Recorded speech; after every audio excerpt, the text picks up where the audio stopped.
After several months of planning and weeks of painstaking preparation, the rolling stock has arrived at Mount Panorama Bathurst for the most important weekend of the year. Tomorrow is payday at the Tooheys 1000, but the real race to set the pace unfolds today, and the 10 fastest qualifiers go at it one more time. Tooheys Pole Day Shuffle has produced some memorable moments, many supplied by the King himself. Look at the car leap over there. It's set up reasonably soft. The front left wheel was about 18 inches off the deck, I think, through Reed Park. And listen to that crowd. Look at the rear wheel. It was off the deck over the top of it, filming. Oh, listen to the crowd. They're loving this. The Mountain Master, Brock, 9-times winner, back in a Holden. Oh, gee, that was a bit close, but, you know, with a bit of experience, you can keep your right boot absolutely buried and drive the thing out of it, and, you survive that lap. With $30,000 on the line and pole position there for the taking, the pressure is mounting at Mount Panorama. The Seven Network welcomes you to beautiful Bathurst, New South Wales, and the Tooheys 1000 Top 10 Shootout. Yes, hello everyone, and welcome to the Tooheys Top 10 and the frantic shootout to decide pole position for tomorrow's great race. Well, it's been a real cat and mouse game between Holden and Ford all week, with Holden perhaps surprising some with their performance. So far it hasn't been the boys with the big bucks though, but privateer Larry Perkins, who's really set them out in the light. Perkins scorched around the track in his Castrol Commodore in a tick under 2 minutes and 13 seconds to grab provisional pole. Whether he can hold pole position, of course, we will know shortly. Another man making his annual trek to the mountain is Garry Wilkinson. What is it, Garry, number 18? 18, I think, yes, but there's still that electricity in the atmosphere and I'm getting nervous already. Well, speaking of electricity, it's all changed this year, hasn't it? Because the fans have got what they wanted, an all V8 shootout. Well, if you don't get the fans what they want, you haven't got anything. And I mean, I think we've done the right thing here and it's going to be a phenomenal day. Let's go back 12 months. Skaife and Richards were villains. Yeah. This year they could end up heroes.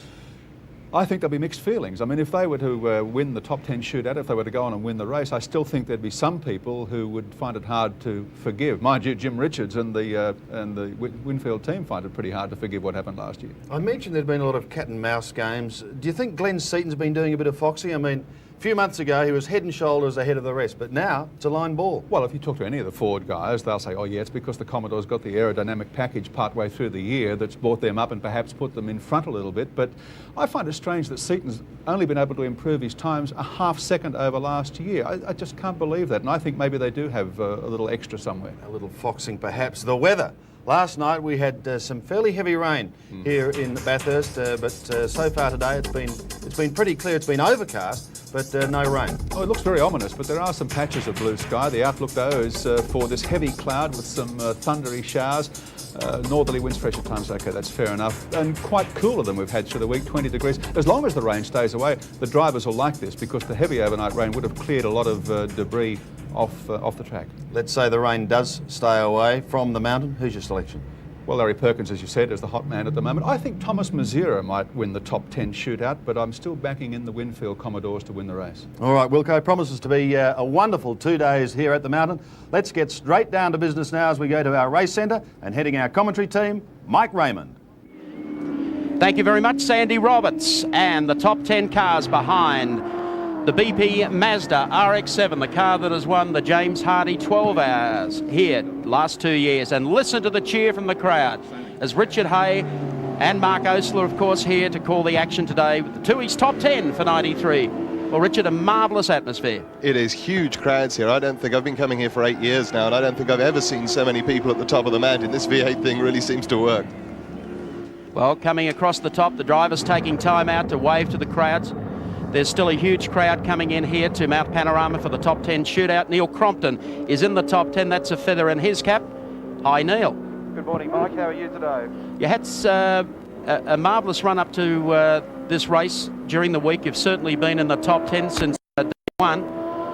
What do you find of the track so far? The HQs were out a little earlier today and left a little carnage. Yes, they certainly did. I saw a little bit of it before on TV, and it was pretty exciting racing by the look of it, but there's a little bit of dirt and garbage around the circuit, but to some extent, Mike, they've probably helped to clean the surface after the rain this morning. Okay, serious stuff. Give you a chance to get a warm-up in. Thank you. Neil Crompton running in the top 10. He's had a marvellous season with the GIO Commodore. There's the pace car the Mazda RX-7 hanging to the left-hand side of the road. The top 10, of course, after yesterday, this is how they look, and we'll go from 10 up to 1. David Brabham will qualify the car today, his best time, a 2:15.82. Second car out today, out of position 9, will be 7 Neil Crompton, a 2:14.98. Paul Radisich of New Zealand driving Dick Johnson's second Shell Falcon, a 2:14.96. Then Dick Johnson himself, a 2:14.76. The Master, the 9-time winner Peter Brock in the Mobile 1 car, 05, 2:14.42. Glenn Seton in the Peter Jackson Falcon car, 35th fastest qualifier so far with a 2:14.37. Then Wayne Gardner. Hasn't he been on the pace this week? Car number 16 for Telecom Mobile now to 2:14.31. Thomas Mezera, his teammate, a 2:14.06. Second fastest in the Winfield Commodore, the defending champion Mark Skaife, a 2:13.06. And the Prince of the Privateers in car number 11, the Castrol Commodore Holden, Larry Perkins, a 2:12.82. It should be one rare shootout.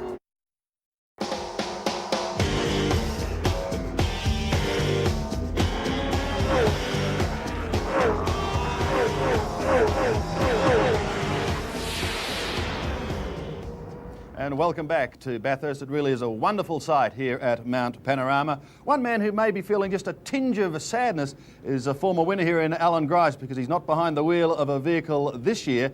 He's behind a microphone with us on Channel 7, and certainly good to have him in our team. Allan, first up is David Brabham and Olofsson. And it's interesting because it's Brabham's first drive here, and yet they're sending him out. Yes, he was quicker than Anders during practice, and I think, you know, this track is very much a confidence track. Maybe Anders didn't get off the plane with his confidence bag intact. Allan, everyone's been talking about times and suggesting, and it's been a lot of guesswork. 2:11 has been mentioned a lot throughout the week. We haven't seen it as yet. Would you like to throw a figure at us? Well, the rain last night has really thrown a cat amongst the pigeons. There's been a HQ race this morning. The track's a bit unknown, although the drivers have been out and had 2 laps of a recce to look at the track. Another thing that comes into it, which is going to bear very much, I think, is that the difference in tyres for qualifying. With the Bridgestone, you need about 3 laps to get them right up to temperature, so that's going to be hard to do a good time on the Bridgestone. The Yokohama, on the other hand, the first 1 lap to warm up is enough for them. They'll be ready for their quickest lap. So too the Dunlop, that comes in very early. I think the Bridgestone guys could be a little disadvantaged today. OK, Allan, well, we certainly look forward to your expert comments over the next couple of days. David Brabham is just about set to go, so here once again is Mike. Thank you, Sandy. And the first car, the number 2 Winfield Commodore on the racetrack. The driver is David Brabham, and trying to get a little more heat into those tyres as he works his way up Mountain Straight. Been very, very quick here, Richard Hay, in the last couple of days.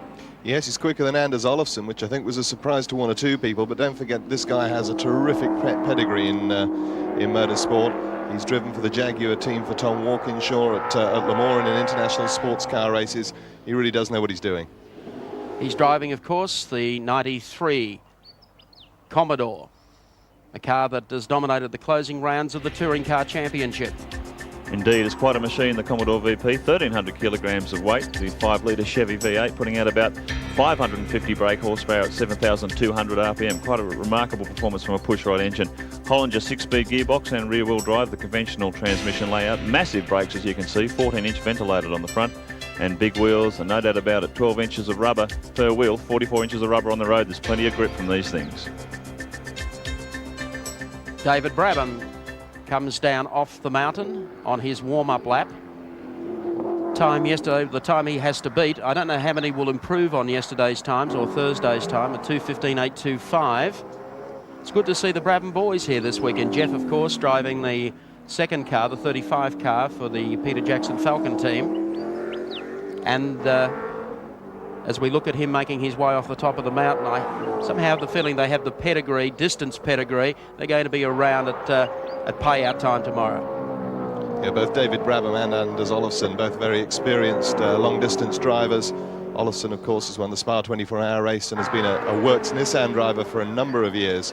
And both of them, and of course with the Fred Gibson team as well, a lot of experience there. Well, Fred certainly has the experience. The season may have started slowly for him because they were chasing development, and they did it in about 8 weeks. But as the season has gone on, he's come up with 2 new cars. They are super competitive. They sit on the road well. The first car for the Tooheys top 10 is David Brabham, and he comes across the line to take the green flag. It's very interesting what Allan Grice was referring to in the pits there about the tyres. The Bridgestone runners would appear to be at a disadvantage if it takes 2 or 3 laps to get the right temperature in them, particularly today. It's not particularly warm up here at Bathurst. Big wind blowing across the circuit. So it'll be interesting to look at the end, the comparison between the 3 tyre companies and the performances of their cars. The run coming up to Repco, the right-hander. And you'll be able to hear just how hard they work the engines. 75 RPM limiter on the motors, you can hear them.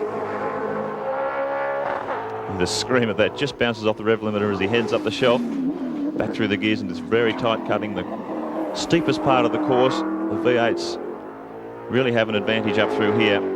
David Brabham, a very, very tidy lap so far. You can see the tremendous grip these cars have. We haven't had any crash in qualifying. They really are good things to go across the top of the mountain. What a shot. As he whizzes through there on the way to Skyline. Very tidy, keeping his wheels off the curbs.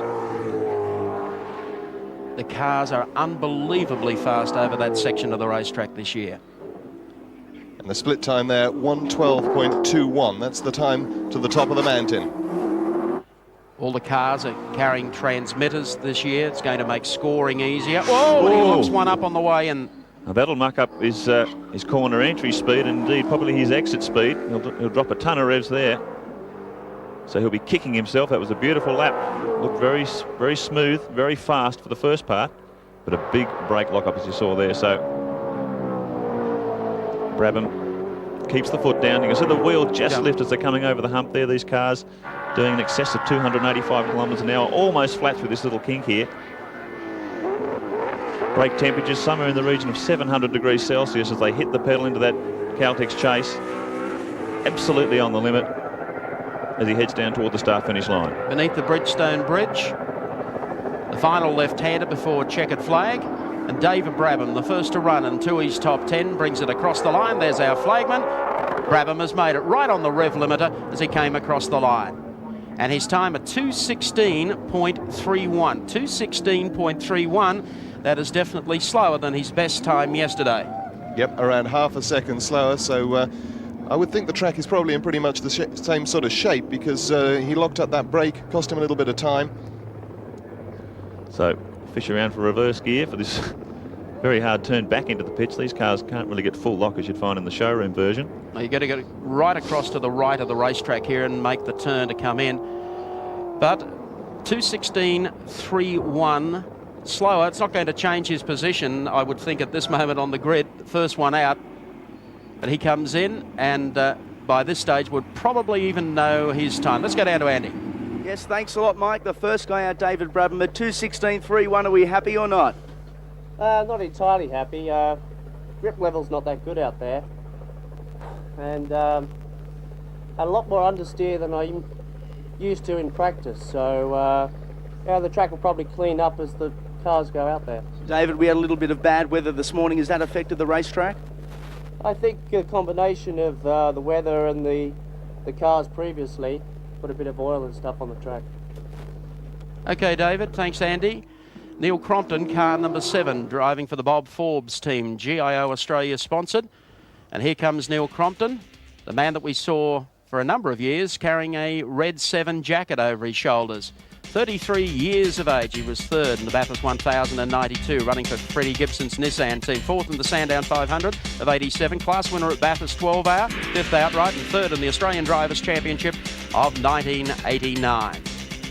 A fast fact on Neil's on wheels as he makes the exit to Caltex Chase. And hasn't he settled down marvellously this year? What an enormous difference 18 months makes. I remember he was being pushed out of the Brock team midway through last year. And here he is back with his own team, this superb Wally Story built GIO Commodore VP. It's right on the weight limit. Holden Racing Team Chevy up front, and boy, hasn't this thing been quick. Whoops. Little lock of the brake there as the weight shifts. The inside wheel gets a little bit light. That shouldn't affect his speed too much as he heads up Mountain Straight. His time in practice at 2:14.98. So that's what Neil will ideally want to beat. And don't forget, a 2:16.31 was David Brabham's time. He comes up to the right-hander. I'll show you how busy the drivers are behind the wheel during the course of the top 10 today, and certainly throughout tomorrow's Tooheys 1000. Out over our speed camera. working his way up to BP Cutting. Listen to that 550 horsepower Chevy, working hard, back to second gear. Crompton swings into the cutting. You can see how busy they are at the wheel in these things. Coming up to the right-hander, the kink here, then flip-flop back to the left. Into fourth gear. I was up there watching these things across the top during the week. They are sensational. Don't they stick on the road? Oh. Coming up to Skyline. Inside wheel up off the deck as he just brings it across the ripple strips on the inside of McPhillamy Park. Let's check the split for you. 1:11.87. So he's quicker. So he's 0.3 of a second faster than Brabham down there. Now Brabham made his mistake in this second half of the lap. So if Crompton can keep it tidy. Smooth through there and through there. Down to Forest Elbow. Tyre power turn. Big leap of flames from the exhaust as he hammers out just near the concrete wall. Gives the car its head, 6th gear onto Conrod Straight, up to about 285 kilometres an hour. Very tidy lap from Crompton so far. Sensational performance in the Sandown 500 3 weeks ago. And a lot of people are taking notice of this fella now. They certainly are. Oh, he's yes. gone. He catches it. He goes over the grass. Dear, oh dear. Keep it going. No, he's blown it. Going to try and bring it back onto the circuit. Dear, oh dear, that was looking very, very quick. He was quick. He was so smooth through the top part of the mountain. And just to lose it there when the brake lock up, you saw it happen just on the approach shot there to Caltex Chase. Here it is. You see the smoke. And he's trying to turn it and keep the car straight. Right away knows he's gone there. But he finishes across the line. That will obviously drop him down to 10th spot on the queue. It's probably not what he wanted. But at least he was able to save the car. And by the time they put a new front spoiler on it later this afternoon, he probably won't be all that concerned about it. Oh, it's a great shame for Crompton. These guys have worked very, very hard to get this car up here, as most teams have indeed. We'll have two cars running. Mark Gibbs will co-drive this car with Neil Crompton tomorrow. And he heads down pit lane. I think would be absolutely on himself now for that little slip. But moving in to find out what caused it, let's go to Andy. Yeah, obviously the times are relevant at the moment, Neil. I guess disappointment, mate. Well, I'm just stunned to come round there at the bottom of the chase and find an oil flag down there. I don't know why someone couldn't have told us before we went out onto the circuit. Mate, on a positive note, it was very smooth, very quick prior to that. Pardon me? On a positive note, it was very quick and very smooth prior to the little mishap. No, I made a bad mistake coming out of here. I poked it into the wrong gear in a bit of a hurry, but I cannot believe that I've come down the bottom of the straight to find oil flags there. Why someone didn't tell us before we went, I'll never know. Thanks, Andy. Thanks, Neil. Shakes his head as we pick up on Paul Radisich in the Dick Johnson Shell Racing Falcon, car number 18. He heads down the front straight. Paul Radisich, who ran second here at Bathurst in class in 1988 and second overall with Dick Johnson's team, paired with Jeff Allan that year, winner of the Nissan Mobile Series in both 1989 and 92, and third in the British Touring Car Championship. And that is a very impressive result, let me tell you, because he didn't compete in all the races for the Works Ford team there, and won indeed 3 of the last 4 rounds of the championship. He's been a very, very exciting driver, Paul Radisich. And I believe he's been pretty effective in British 2-litre quite recently, Richard. Yeah, he certainly has. Cross to take the green, so Radisich is underway. He'll share the car tomorrow with 19-year-old driver Cameron McConville that Dick Johnson has a huge wrap on. Whoops. A little bit sideways, just puts the rear wheel up on the ripple strip, getting the power down as quickly as he can. It's amazing to talk to these guys who've been running the 2 litres in the British Saloon Car Championship. Just the difference it makes when you get into one of these things. Rear wheel drive, about 550 horsepower. The punch in the back is quite a difference. McConville comes up. Repco Ben takes a wide exit over our camera and heads up to BP Karting. Saw Radisich put in a very impressive performance here in 1990, I think it was. He was only 14 seconds away from Allan Grice at the end of the 1990 event. He's a guy with a lot of skill. He's very good in open wheelers. And now becoming a bit of a tin top specialist. As he comes across the mountain, the Ford fans go mad. First Falcon across the top. Paul Radisich, this guy's been very fast in qualifying. Now we'll find out how they compare with the Commodore when we get the split time. I wouldn't think it's pretty close. It's looking very fast. No, 1:12.27. Not too far off the pace, though. I mean, they don't call him Radish for nothing. He does run hot. Keeping in mind, Crompton was even faster to that section of the racetrack. Paul Radisich, car number 18 for Shell Racing. And their mentor for Shell Racing, Tommy Smith, motorsport manager for Shell, has been ill in recent weeks, but well and truly on the comeback trail. And he'll be studying Paul Radisich from a hospital bed this weekend. Good luck to you, Tom. He's beautifully prepared. Ross Stone Falcons swings into the chase. No lock up there.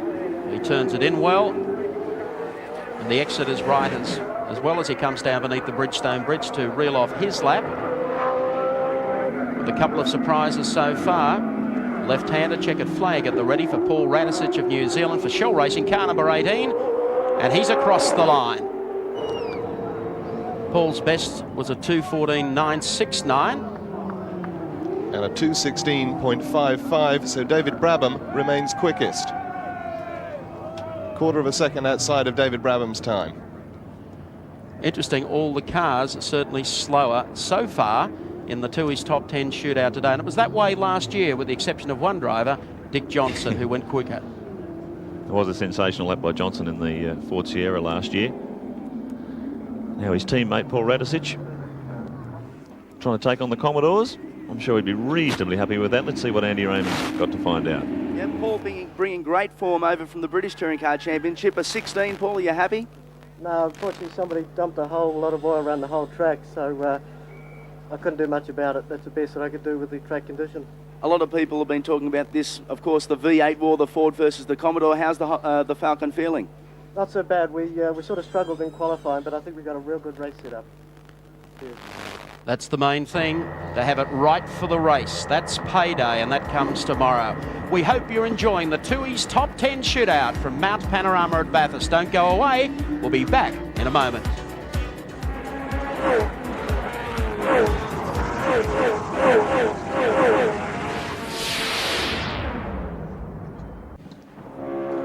He comes down the mountain. He's conquered the mountain 9 times. Peter Brock in the 05, driving the Mobil 1 Commodore. Guy that leads very, very little introduction to Australian motorsports followers into Caltex Chase. Pulled a beauty here a couple of years ago, got it sideways over the top of the mountain, caught it back again. Can usually produce his best in a one-lap shootout. Well, there's no one more popular and more well-known at Mount Panorama than this fella. So Brock's underway, up to the left-hander. Listen to the crowd. Oh, little touch of opposite lock as he slid the car into the corner. He's off on the rough stuff. Oh dear, oh dear. There's dirt, mud, bits going flying everywhere, but he's gathered it up. And this track may be just a little bit slippery. Everyone's doing a little sliding around, getting offline. Well, Radisich mentioned there was some oil on the side. I don't know why there would be. Still, surely they'd have time to clean it up in preparation for this, the main event. So we take Mobil 1 race cam with Peter Brock. You're riding with him on his one hot lap at Mount Panorama. You can usually cut a quickie here. Here he comes out of BP cutting. It all appears so easy for Pete, and why not? Wait for the cheer for Peter Brock as he grazes the wall. Watch his speed through here to his red turn, and the next shot. They're on the limit through here. Downhill, turns it. And the sweep through the mount, one wheel up on the curve. He's using all of the racetrack, and now wait for the crowd. He's a hero. He's number 1 here today with the crowd. Rocky slams it down through the gears. 1:12.22. That's still slower than Crompton was across the top. Yeah, but considering the mistake, it's not too bad, is it? He's made up a bit. But keep in mind, as Allan Grice said earlier on, this car is on Bridgestone tyres, and maybe they're just not up to the right temperature, which may be a problem too for Glenn Seton, Wayne Gardner and Tomas Mezera, the other Bridgestone mounted cars. Well, this is one race for pole, and the real race is tomorrow. Brock hugs the inside lane as he scoots down Conrod Straight, having time to have a chat to his crew. He's got a bit of a grin on there, I think. He's probably talking about how he got off the racetrack earlier. Down under brakes. Caltex Chase. Turns it in. Crowd on Caltex Chase. Give Rocky a big razz as he goes through there. Now downhill to the left-hander to wrap up the lap. He'll be kicking himself for going wide on the entry to Mountain Straight. Let's see how it affects his lap time. Checker flag time for the Mobil 1 Commodore 05 Peter Brock across the line. And apart from that little adventure, he was pretty quick. 2:16.25. So he goes quickest by just 6/100ths of a second. 6/100ths of a second. The agricultural Brocky gets up today so far on the queue for Tooheys top 10. And Pete will be all philosophical about that. He'll probably tell Andy that that was the quick way to warm the tyres up, just get out there. He's very positive about his racing. They've been a little low-key, but they've certainly been in the top 6 and 7 here since practice commenced early this week. Here come the King. Let's go down to Andy Raymond. A smile from ear to ear for Peter Brock. Mate, that is the way to start behind the 8 ball. Well, they should have had the oil flag out the whole lap, I think. Honestly, there was just oil everywhere. I don't know which cars had a problem earlier on, but it's just a trail of oil. You hit the oil and that's it. But I think it'll go away. The track will absorb it, I suppose, in the next few minutes. Quick time so far. You must be happy, though. Oh, yeah, pretty happy. But I said to Mort coming down the main straight then on a qualifying lap, said, "This is a very ugly lap, Mort. She's not doing it nicely." The realism of it all. Car number 30, Peter Jackson Racing. Glenn Seton, the Australian touring car champion, heads down to Forest Elbow, the left-hander.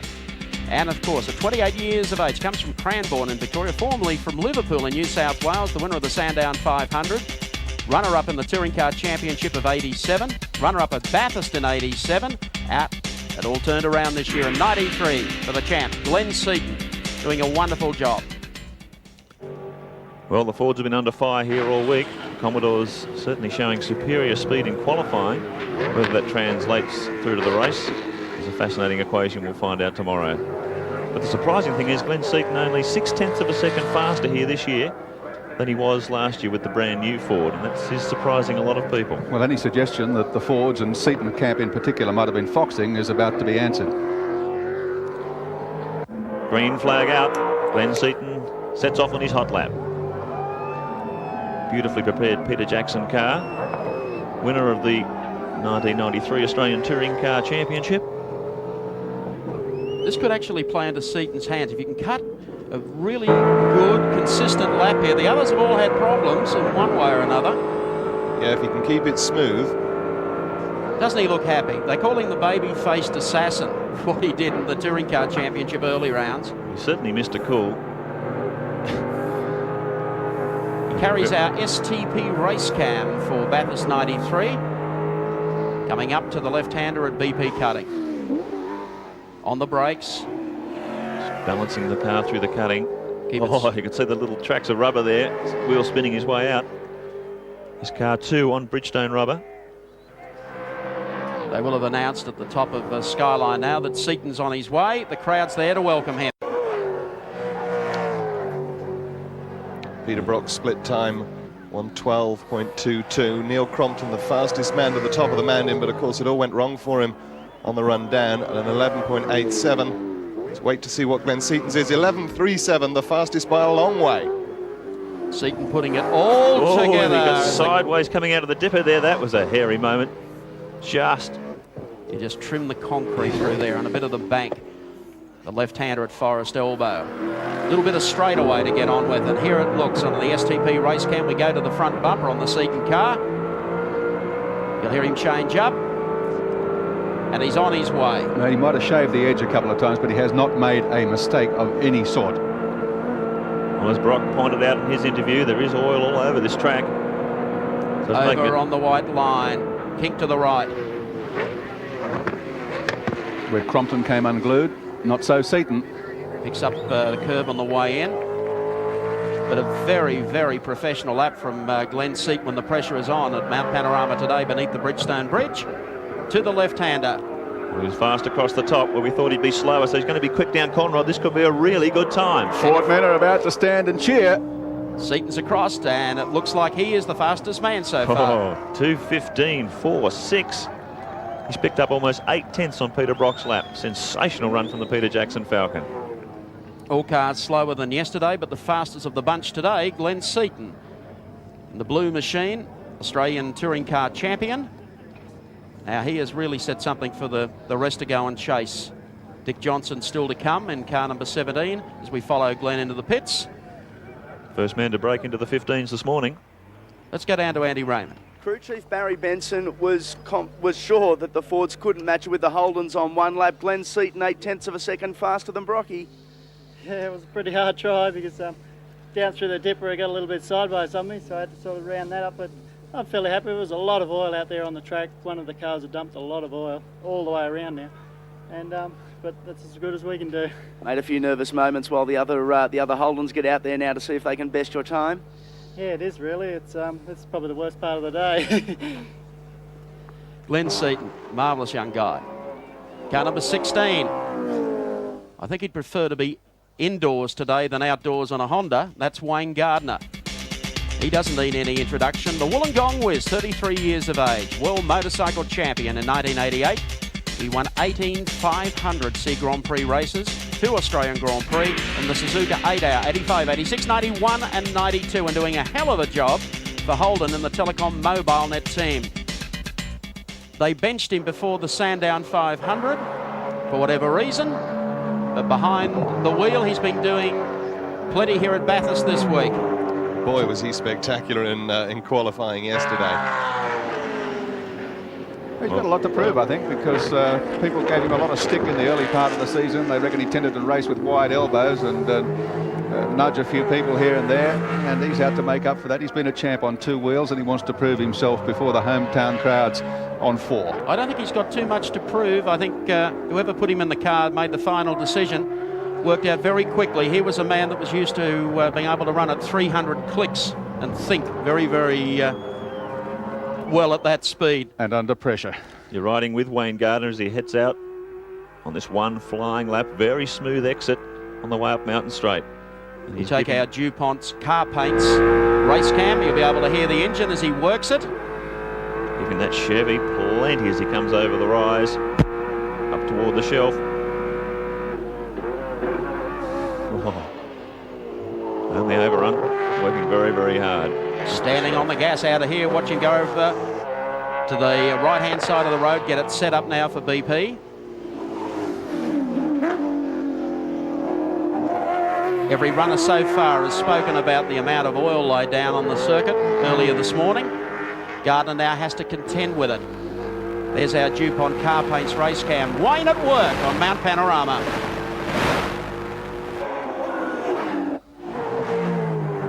Shot there just shows you how fast they are coming across the top of this hill.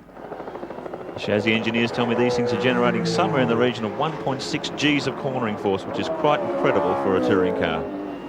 Let's look at the split. 1:11.28. And he's 900ths of a second quicker. So Gardner, the quickest man so far to the top of the mountain on 2 wheels through the dipper there. That's the way he's used to doing it. Okay, down to Forest Elbow. Go for it, Wayne. Gets a little loose on the way in there. Out by the wall on the exit, still on the white line. If it'll do 7,500 RPMs before it hits the valve and the pop-off, he's going to keep it all the way to the floor. Listen to it.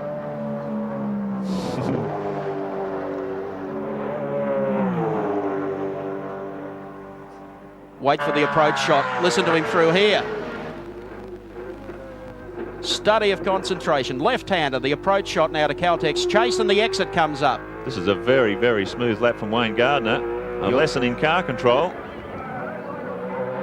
He virtually hasn't put a foot wrong. This is going to be very, very fast. Fastest across the top of the hill. Wobbles under brakes, just a touch, but he gets it around. Tail out, checkered flag. Wayne Gardner gets across the line. 2:14.9. Well, Seton stepped it down to 15s. Gardner does one better. 2:14.9. Half a second faster than Seton. And the times just keep dropping. What a great ride there from Wayne Gardner, car number 16. The crowd have gone berserk along pit straight. was a marvellous exhibition of on-the-limit motoring. You could see as he came down to the elbow, the car got a little sideways under brakes, but he didn't lock them. Well, you saw the action. DuPont Car Paints race cam with Wayne Gardner as he comes in. Is this guy a competitor or is this guy a competitor?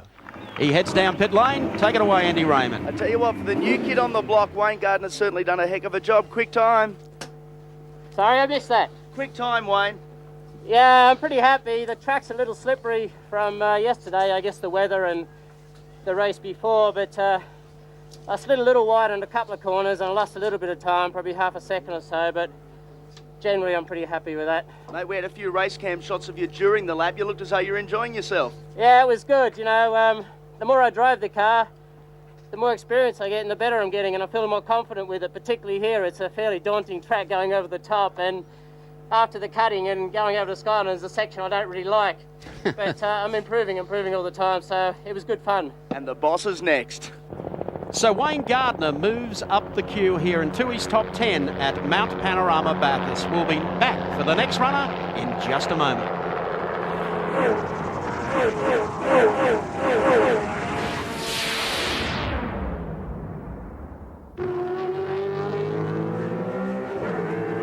Next car out onto the racetrack, Tomas Mezera, the second of the Telecom Mobile Net Commodores. Well, the man who inherited the team leadership of Holden Racing Team only a few months back, reorganised the team, got some new staff and a new paint scheme on the Commodore, and he's been right on the pace all week. He heads up Mountain Straight now. I think you have to admit the motors in these HRTs, the Chevys, really sound super. They sure do. Rob Benson, the man who first built this engine for Australian touring car racing, specialising in the construction of them, and certainly the Holden Racing Team Chevs are very, very strong. As Thomas heads up the hill. Using a lot of road there as well. Former Bathurst winner Tomas Mezera with Tony Longhurst in 1988. There's nothing he likes more than hammering one of these V8 Commodores across the top. Czechoslovakian born. Thomas used to be a champion skier, so he knows what it's like to come down the mountains in quick time. Yeah, the crowd as he roars across the top. That great speed shot there. How quick they are through Castrol Curve. He's got to beat teammate Wayne Gardner to the top of the mountain. We'll get the split for you in a sec. Look at the enormous grip they've got on the outside tyres. The inside tyres lifting as they swing into McPhillamy Park, the fastest corner on the track. Check the split for you. 1:11. And a little brake lock up there as the time came up. 0.17 of a second faster. So Mezera the quickest across the top. Let's see if he can continue it right to the bottom. Very, very smooth lap from Thomas. Another brake lock up. No harm done there. Out against the wall. On the downhill run, GIO. And along Conrod Straight.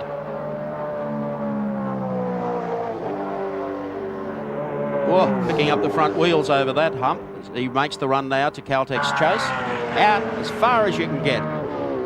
Maximum braking back through the gears. Very, very tidy lap from Thomas. He's had a number of cracks at this high pressure cooker situation in the qualifying. He's obviously got his coming to grips with it now as they come down for the final corner. Bridgestone Bridge, last turn. It's been apart from it just a couple of minor brake lock-ups. A fantastic lap from Tomas Mezera. He brings it across the line. Very, very tidy. Take a bow, Thomas. Excellent lap from Tomas Mezera. 2:14.45. He brings it down another 4/10. This is an incredible battle. What a Tooheys top 10 shootout today at Mount Panorama. Tomas Mezera, fast man. Yeah, almost half a second quicker than his teammate, and a terrific performance that. Let the mighty Lions roar. Well, they sure are roaring here today. Just a section of the crowd on the top of Mount Panorama. All the Holden and Ford fans are up there. They've been there for a number of days. And the two of the most ferocious Lions to come, Mark Skaife and indeed Larry Perkins. Tomas Mezera. And Garry Wilkinson, I recall, suggested he might be the man for pole. And here comes Thomas down to talk with Andy Raymond. Thanks a lot, Mike, and there was no way Thomas was going to let the student beat the teacher. Congratulations, a half a second quicker than Wayne. Yeah, but it won't be fast enough. Then I'm pretty happy to be third. And, we'll see if those two make a mistake. And I made a little mistake at the top. I locked up and cost me half a second. So Skaife knows what he's got to do. Next car onto the racetrack, Mark Skaife, car number 1. A guy that's going for a hat trick this weekend. Won here for the previous 2 years with Jimmy Richards in the Nissan GTR. They're back in a V8 Freddie Gibson Motorsport engineered car. He's underway with the green flag. Winner of the Touring Car Championship last year, 3-time winner of the Australian Gold Star Championship, 3 times in succession. He's won everything, and he's not about to quit either. He wants to win more. He wants to do a little bit of overseas racing. At the wheel of car number 1, this beautifully prepared Fred Gibson Motorsport car. Give you my mark last year was the hot choice for pole position, and it took a superhuman lap from Dick Johnson to unseat him. But the Gibson Motorsport cars just look superb, the way they sit on the road. Absolutely. I was up on top of the mountain the other day, and they just don't look fast when they're going really quick. They're so well balanced across the top. Small brake lock up there. Didn't cost him too much time, although in this category, hundredths of a second count. It really is a pressure cooker situation when you're coming up. You know these fast guys ahead of you, they're lopping off half a second, a second. So he knows he's got to pull out something very special here. Look at the people up there, jammed 20 deep along the top of the mountain. Picks up the inside rear as he makes it through Skyline. This is a very, very smooth bit of driving here. Oh yes, it keeps tumbling. The times keep coming down. It's just incredible. Watch the times through qualifying. These cars just don't look that fast up the top, but boy, they're covering some territory. To Forest Elbow now. Another little, just a minor brake lock up the way in. So Skaife gives the Fred Gibson in-house Chevy everything it's got as he hits Conrod straight. Pulls it up into 6th gear. Flat as he heads down to this incredibly fast right-hander. You've seen some of the other cars wobbling here under brakes. Not the number 1 car. Well, I think that oil that was down earlier on and certainly tripped Neil Crompton may have evaporated now. The track's obviously getting faster. I'd say so, and this man's probably run the fastest so far. Last corner, checkered flag time for Mark Skaife. He brings it across the line. I wouldn't be surprised to see if he's broken into the 213s. That was a very, very smooth. 213.57. He's taken another 8, almost 9 tenths off that time. That is incredible. Well, that's the way to respond to your opposition, and that's what the Gibson Motorsport team have been able to do all season. They were against it in the early rounds of the Australian Touring Car Championship. Fords dominated, but after the aero pack was handed out to the Holden runners, this car, well, the 2 cars, the red cars, the number 1 and the number 2, were able to really give it to the Fords in the closing rounds of the championship. If he can just get reversed and get back into the pits, it'll even make it a perfect day for him. So Mark's done well. Well, the Winfield team left here last year with a mission, and right now I'd say they're pretty much on the money. He's still half a second off his time in qualifying, though, so the track definitely slower today overall. Let's see what he's got to say, Andy. Yeah, thanks a lot, Mark Oastler. As you said, these guys are the defending champions here at Bathurst. Mark Skaife, another 9 tenths off. Quick time. Yeah, not a bad time, mate. I had a little bugger up at Hell Corner, but really the team has done a great job with the car. We've got the easy bit, just keep it off the fences. What a year it's been. A slow start. It's looking like it could be the perfect end. Well, I think it's, we're a big chance. The tyres are good, the car's great. I think we're as good a chance as we were last year. Mate, you are on the front row. Quick prediction for Larry. He'll do a low 13 if he does a good job. Thanks for the wrap. Now, as a man we call the Prince of the Privateers, running for Castrol in a Holden, as they say, not a Chevy engine Holden, the Holden. 43 years of age. He's a member of the 40 and over club. Australian Formula 2 champ in 72, European Formula 3 champ 75. He drove Formula 1 for Brabham, Tooheys, Ensign and BRM, and won Bathurst in 82, 83 and 84. And so they continue. Winner of the Sandown 500 in 84, 5th in the touring car title of 87, Jaguar team at Le Mans 24 hour in 88, and 3rd in the Bathurst 1000 of 1990. Lightning, Larry Perkins. Well, he put the old VL Commodore on the front row against the odds last year, even out-qualified the GTR, so we can expect something special from Larry. He's been the fastest man all week. He's been setting the track absolutely alight in qualifying. The only man amongst this leading pack, as Mike said before, running the production-based Holden V8. And the only man to break into the 2-minute 12 bracket during practice with a time of 2:12.8. And on the basis of what's gone before, we might expect, as Mark Skaife said, a low 13, maybe a 13.2, something like this, something like that if Larry gets this right. Well, as you saw from Skaife's lap, ultra smooth's the way to go. On the rev limiter there, coming up to the left-hander at BP Cutting. Accelerate hard out of there. Really is somewhat of a Holden hero up here at Bathurst. Why not? 8 years of Group A competition. Larry stuck with the Commodores against that onslaught of Sierras and Nissan GTRs. Now he's got the right piece of equipment. He's really in a position now to grab pole position. Can he crack 110 to the top? Well, soon, no, Wilco. Visually, this is looking every bit as fast as Skaife's lap. Oh, look at it twitch sideways as he came over the top. 110.48. He's taken half a second off Skaife, just the top of the hill. Unbelievable performance from Larry. He's been smiling all week, Larry Perkins. Right now, he's got a grin from ear to ear. This is one of the best laps of Bathurst of all time. This is the pressure cooker. As we've said before, he's the last runner out there. He knows what he's got to do. And he hasn't as yet put a foot wrong. This is very, very fast. Well, the windy bits are behind him now, apart from the Caltex chase. It's incredible. Half a second he took off Skaife to the top of the hill. Go Larry towards Caltex chase. And compared to the HRT cars, this thing hardly sounds like it's revving. Back through the gears. Nice job under brakes as he swings through the chase. Back toward the last corner. The crowd know he's on a hot one.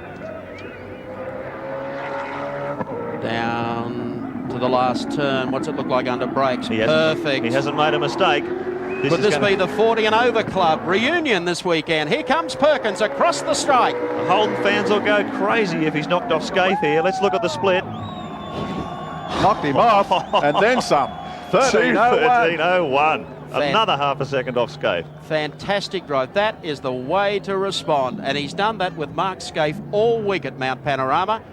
And incidentally, the first car to actually almost get it back in the pits under sub-control. And Larry has done that. He will have a smile from ear to ear. But we'll probably still downplay it just the same. Down to you, Andy, with a very happy Larry Perkins. And the crowd has gone absolutely wild down here at the end of pit straight. And Larry, happy as Larry passed the pun. Congratulations. Oh, thank you very much.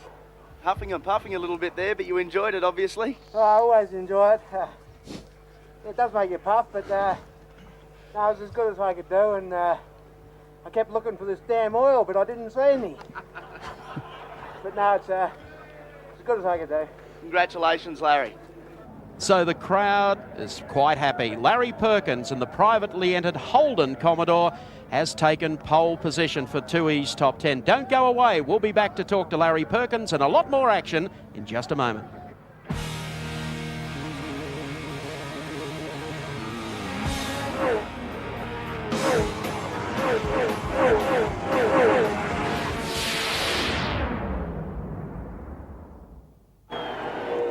Well, the last car to run, as Allan Grice indicated earlier, some problems for Dick Johnson. They were down to 7 cylinders at one stage after the warm-up. And Johnson runs off last because he missed his place on the queue. Another member of the 40 and over club from Brisbane, Daisy Hill, in fact. Bathurst winner in 81-89, second in Bathurst 88-92, and winner of the Touring Car Championship 81, 82, 84, 88 and 89. And Queensland Touring Car Champion 9 times. Well, missing the queue probably hasn't done Dick any harm, because that oil is dissipated now, the oil that he put there in all probability, and he could probably post a pretty quick time here. As Larry pointed out, he was looking for the oil all round. It's obviously gone. So this is a nice little benefit for Dick Johnson here if he ran in his scheduled fourth time out. Aboard the Ford Falcon EB, very closely matched to the Commodore, 1,300 kilograms, the 5-litre V8 engine. Putting out around 550 brake horsepower, comes in a little lower down the rev range at 7,000 RPM. Hollinger 6-speed gearbox and rear-wheel drive, as is the Commodore. Again, massive front brakes and a lot of rubber on the road.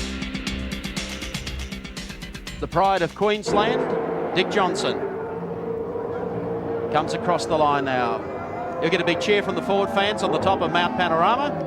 That's interesting. He's got the ducts covered over on the front of the spoiler. That feeds the front brakes. So the temperatures must be pretty low out there. little bit of NASCAR black art there. We take our Dunlop race cam with Dickie Johnson. Remember, he stepped into the car last year and pulled off something special in the closing moments. Courtesy Dunlop, we go to the roof of the car, which will give you a beautiful panoramic view as we head up to the left-hander at BP. Listen to the little fuel-injected Ford 5-litre. Great little motor. We're getting some speed out of these things all year. We've certainly got the battle against them now with the new aero package Commodores, but in race trim, these Falcons are going to take the battle right up to the Holdens, make no mistake. There's the study of a pro at work. Wow, one wheel up there on the curb, who's in good shape coming off. And don't the crowds love this guy? Just smooth across the top. Oh, just a little bit sideways under brakes, 111.78, so not as quick as the other guys. He's not in Larry mode, as they say, as we take our Sky Cam out of the 7 chopper, bringing him down to Forest Elbow. The exit out of there. If you've got enough horsepower, you can make it up from this point on. So Johnson works the left part of the course. Well, they may be slower in qualifying, but team manager Ross Stone assures me this is just the build-up that he would like to have. Yes, they hope that a couple of those Holdens are going to go out and race each other tomorrow morning. And they want the Ford package, and they believe the Ford package will hang around for the 1,000 and be very, very competitive. The exit beneath Bridgestone Bridge is Dick Johnson of Queensland. Brings his car down to the final turn. Johnson in and out, and checkered flag falls for Dick Johnson for Shell Racing, car number 17. The pole sitter last year won't be that way today. 2:15.39, 2.38 seconds down on Larry, so you can see there with the Shell car. Still move him up a little from his qualifying performance now, I think, to 5th position now. Well, Dick will be pleased with that. I mean, it wasn't looking all that good a while ago, if you recall, on 7 cylinders. Well, he was faster than Seton, though. That's an interesting point, about 1/10 of a second up on Glenn Seton's run, so not out of it by a long shot. It was worthy, whatever they did. Andy? Yep, thanks a lot, Mike. Whatever they have done back in the Shell pit seems to have worked. Dick Johnson, you qualified 7th, now you're into 5th. Well, it's better than poking the eye with a burnt stick, I suppose, isn't it? You will get me every time, I guarantee that. The car, is it okay? The car feels fairly good, actually. I didn't even think it'd be as quick as that, to be quite honest, because across the top I was taking it very easy because I saw people slipping around a bit. Mate, what actually happened prior to coming out earlier? Well, 2 bolts come out of one rocker, and it sort of kind of lost the cylinder. As simple as that. Dick Johnson finishing in 5th and starting there tomorrow in the great race. Well, you were right, Mike Raymond. Larry Perkins has got a grin on his face like a split watermelon, and why not? Yes, I'm absolutely delighted, and I do want to take this opportunity to thank my crew that give me the cars I could do it with, and yeah, it's absolutely essential to have the right goods, and we've gone the whole weekend, or the whole week so far, without missing too many beats, you know, only one rod out the side, but you know, we're very happy about it, and now the real one starts tomorrow. Well, Larry Perkins is Tooheys' top gun, and the man from Tooheys is here, Managing Director Jim O'Mahony, to make the presentation. Thank you, Garry. Well, congratulations, Larry. Tell us about this morning's round. Well, thanks very much, Jim. It was as good a round as I could get. I was playing a bit of caution because I was looking for oil, but I didn't find any, and it was as good as I could do. I tried everything, and I'd like to, you know, thank my crew for giving me such a good car. I couldn't have done it without the car. Larry Perkins, winner of the Top 10 Shootout, and he is going to be the man to beat in the Tooheys 1000 for 93.